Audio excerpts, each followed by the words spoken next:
Hey guys, and welcome back to another video. And before we get into today's case, I just want to do the usual. My name's Amber and I upload beauty and true crime content.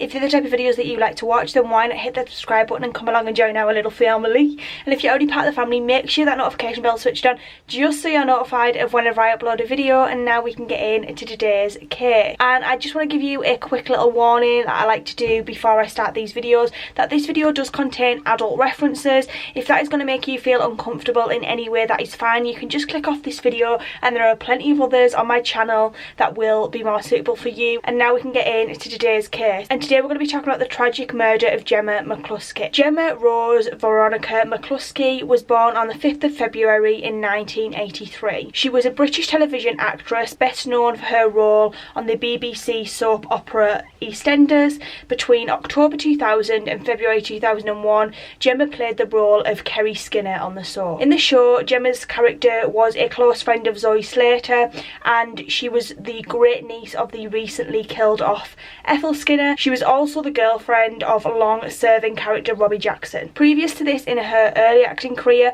she actually appeared in the TV series No Sweat, and No Sweat was a British comedy drama television series that was broadcast on BBC One as part of the children's BBC time slot during the late 1990s. Gemma went missing from her East London flat where she lived with her brother Tony on the 1st of March of 2012. She was last seen at home with her brother on the afternoon, and a subsequent investigation found that she had entered a kebab shop around 8 p.m. A search party of over 100 people were organised by her cousins on the 5th of March, which spread out from East London to the south of London, and they attempted to discover information regarding Gemma's disappearance. The headless torso of a woman was recovered in the Regent's Canal in Hackney on the 6th of March, and on the 9th of March police announced that this body had been formally identified as Gemma. On the 10th of March, a 35-year-old male, later identified as Gemma's own brother, Tony Mccluskie, was actually charged with her murder. On the 10th of September,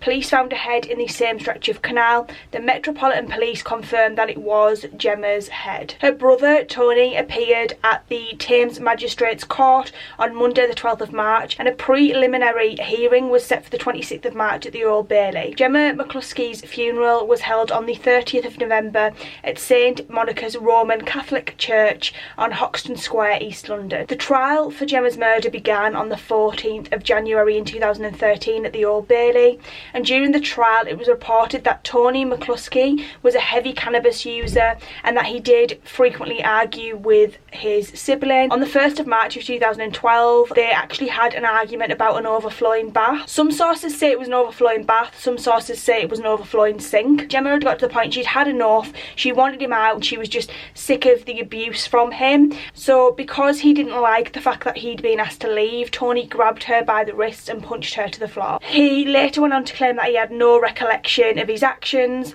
Her death was caused by several blows to the head with a blunt instrument, and he spent several hours dismembering the body. CCTV footage later showed Tony carrying a suitcase. This was the following day after Gemma had been murdered. He lugged a heavy suitcase to a local cab firm and was seen taking it towards the canal. When the cab driver asked him what was in the bag, the defendant said that it was a sound system. He was even sick enough to send a text message to Gemma the day after he murdered her, which said, "Love you," with 2 kisses. He would beat and mentally torture Gemma. He would call her all sorts of awful things. One of her friends actually said that at the trial. They also said that she would wear sunglasses because of the black eyes.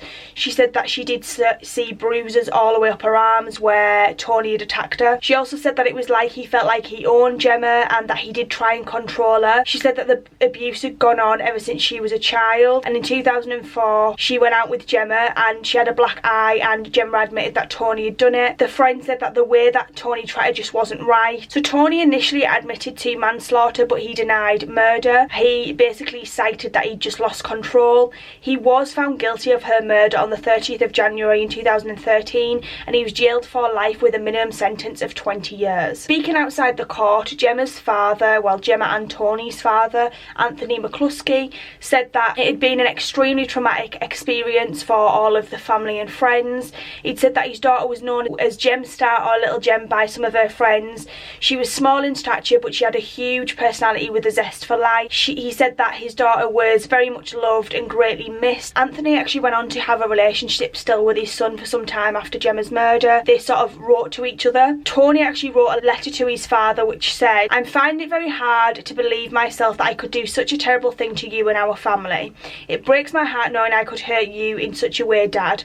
I'm sorry to have taken your daughter away from you and a sister away from me and Danny. Dad, you know me well enough to know that I'm not an evil person, and that wasn't me that done such a terrible thing. It chokes me up knowing what I did." Has admitted that he has now turned his back on his son. He told the Daily Star that every letter was the same. He was not showing any remorse. He doesn't mention her name. "I'm trying to support and look after him, but he's not showing any remorse," and that was it. He also went on to say that in the last visit that he made to see his son, that he said that, "I've had enough of you. I'm gone and I'm out of your life now," so he doesn't want anything to do with him. And I also found it interesting that Gemma's childhood sweetheart, Rafia Manua, also revealed some details about his ex-girlfriends. During an interview with The Mirror, he said that Tony would watch dramas all the time, such as CSI and Dexter, and anything to do with serial killers. I think that he was very jealous of Gemma. She was very popular and made her family very proud. He had no respect for Gemma and his mum. He was always very abusive to them. In the early days, I could always remember his cold eyes. This is such an awful case, and I